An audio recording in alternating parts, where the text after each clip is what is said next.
네, 오늘은 시편 25번째 시간입니다. 늙고 병든 의인에게 라는 제목으로 말씀 나누도록 하겠습니다. 자, 오늘 시편 71편은 표제가 없습니다.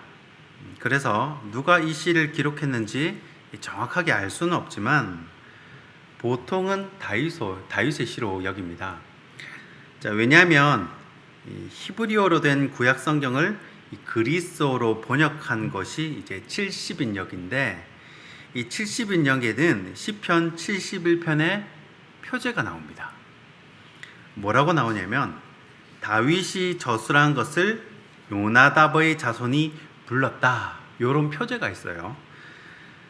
그러니까 거의 한 80% 정도는 다윗의 시라고 봐도 무방할 듯 합니다. 71편 시에서 풍기는 전체적인 분위기는요, 인생의 황혼기입니다. 시의 내용을 보면 시편 기자가 인생의 황혼기를 살아가는 이 노년의 때에 이 시를 썼을 가능성이 많습니다. 자, 그러면 노년이 된 기자의 상황은 어떠한가? 이 노년이 되었으니까 기력도 쇠한데다가 어떤 병에 걸린 것 같습니다. 그러니까 이곳을 기회로 삼아가지고 이 시인을 싫어하는 사람들이 아주 이 기분 나쁜 말로 모함을 하는 겁니다. 뭐라고 모함을 하느냐? 너가 인생을 그렇게 사니까 하나님이 벌을 내리신 거다. 내가 그렇게 못되게 사니까 하나님이 네 죄 때문에 너를 버린 거다. 그게 오늘 본문의 10절과 11절 내용이거든요. 이것이 듣는 사람 입장에서는 굉장히 기분 나쁘게 들릴 수 있습니다. 인생을 잘못 살았다는데 기분 좋은 사람이 누가 있겠습니까? 이 내용을 보면서 딱 떠오르는 사람이 있었습니다. 그 사람이 바로 욥입니다. 욥이 인생의 어려움을 당했을 때 재력적으로나 또 육체적으로나 건재한 친구들이 자꾸 떠보는 조언을 하는 거죠. 뭐라고 하냐면 분명히 이 욥은 우리가 모르는 죄를 지었을 거다. 죄 없이 벌 받는 사람이 누가 있냐? 이 위로인지 조롱인지 모르는 말을 이 욥 앞에서 쏟아내는 겁니다.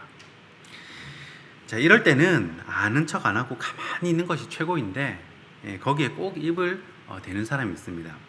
예전에 이 울산 대형교회 조 목사님께서 중직자 세미나 이제 오셨을 때 제가 이제 그 말씀을 들은 적이 있습니다. 그때 제가 마음에 감동이 돼서 그 설교도 대부분 다 적어놨어요. 그 중에 특히나 와닿는 부분이 있었는데 이런 얘기를 하셨습니다. 교회에서 어떤 성도에게 알리기 부끄러운 일이나 안 좋은 일을 당했을 때는 먼저 도움을 청하지 않는 이상 먼저 묻거나 아는 척하지 말라는 거예요. 알아도 모른 척, 모르면 확실히 모른 척, 이렇게 하라는 거예요. 그거를 중직자 세미나 해야 되는데 다 따라 하라는 거예요. 알아도 모른 척, 모르면 확실히 모른 척, 그거를 다 교육을 시키더라고요. 그것이 성도도 지키고 교회도 지키는 길이라는 것입니다. 왜냐하면 그러다가 그 성도가 실족을 해서 교회를 떠나는 경우도 생기기 때문입니다. 굉장히 지혜로운 방법이라고 생각을 합니다. 아무튼 시편 기자는 이 6절을 보니까요, 오늘 읽지는 않았지만 6절을 보니까 모태신앙에다가, 그렇죠, 어릴 적부터 신앙생활을 아주 열심히 한 믿음이 좋은 사람임을 알 수가 있습니다. 자, 그런데 믿음이 좋다고 관계가 다 좋은 것은 아닙니다.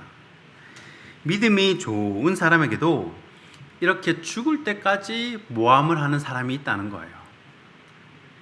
그래서 오늘은 이 미움받는 의인들의 행동을 한번 살펴보고자 합니다. 이 미움받는 의인들, 첫 번째는 우직한 신앙을 품어라입니다. 오늘 13절과 14절입니다. 내 영혼을 대적하는 자들이 수치와 멸망을 당하게 하시며 나를 모해하려 하는 자들에게는 욕과 수욕이 덮이게 하소서. 나는 항상 소망을 품고 주를 더욱더욱 찬송하리이다. 아멘. 자, 톨스토이의 바보 이반 이야기를 참 좋아합니다. 책 속에 이런 에피소드가 있습니다. 어느 날 사람들이 이 이반에게 판결을 내려달라고 찾아왔습니다. 요는 어떤 사람이 자기 돈을 훔쳤다는 거예요. 그랬더니 바보 이반이 뭐라고 얘기하냐면 돈이 필요했나 보네. 그냥 줘버리세요. 이렇게 얘기를 했다는 겁니다. 그래서 사람들이 이반이 바보라는 것을 알게 되었다는 거예요. 그래서 그때 이후로 몇 명만 모이면 이 이반에 대해서 쑥덕거렸다는 겁니다. 아유, 이반 왕이 뭐 저래? 그러고 이반이 원래 바보였대, 바보. 그러면서 쑥덕거리니까 여기에 걱정이 된 왕비가 이반에게 이렇게 말을 했다고 합니다. 백성들이 당신을 바보라고 비웃고 있습니다. 이렇게 얘기를 해주니까 바보 이반이 뭐라고 얘기하냐면 그래? 실컷 비웃으라고 그래. 나는 원래 바보였는데 뭐 이러면서 아무 일도 아니라는 듯이 태연하게 말을 했다는 것입니다. 독실한 기독교 신자였던 톨스토이가 이렇게 소설을 쓴 것은 분명히 의도가 있었겠죠. 우리가 신앙생활을 하면서 누가 뭐라고 하든 우직하게 신앙생활을 할 필요도 있다는 것입니다.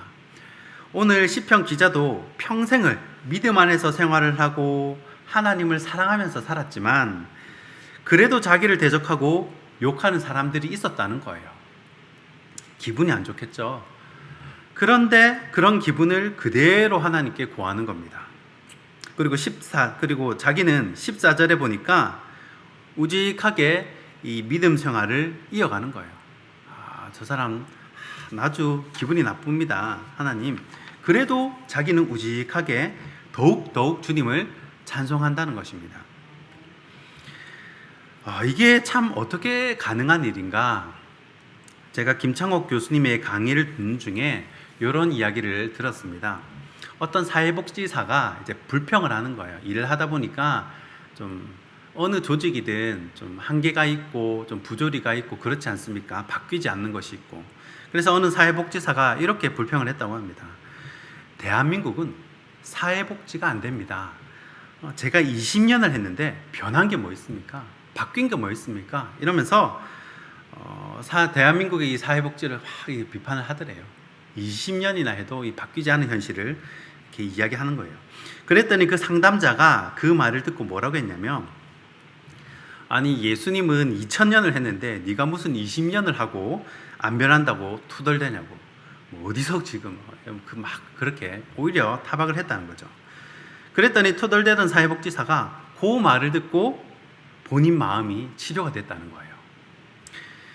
예수님이 오신 지도 지금 2000년이 넘었는데 그래도 지금 악의 무리가 있는데 누군가 나를 안 좋게 보고 단점을 이야기하는 사람이 있을 때 이렇게 생각을 하는 겁니다. 예수님도 안티가 있는데 내가 뭐라고. 이 안티들 중에는 팬들이 줄 수 없는 하나님의 음성이 들어있을 수 있습니다.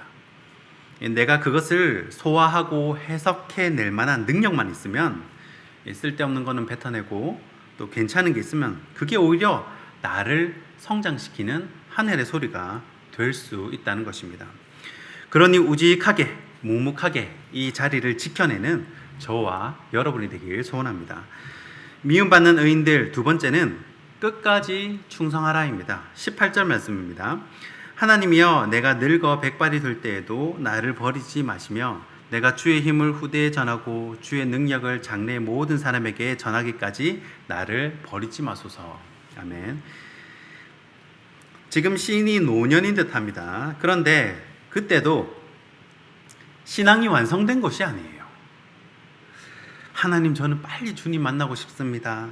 당당하게 주님 앞에 설 수 있을 것 같습니다. 그런 인생을 살았다는 게 아니라는 거예요. 그런 인생을 산 게 아니에요.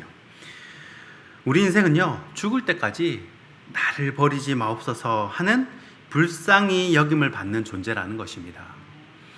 그 누구도 주님 앞에서 당당한 사람은 없다는 것이죠.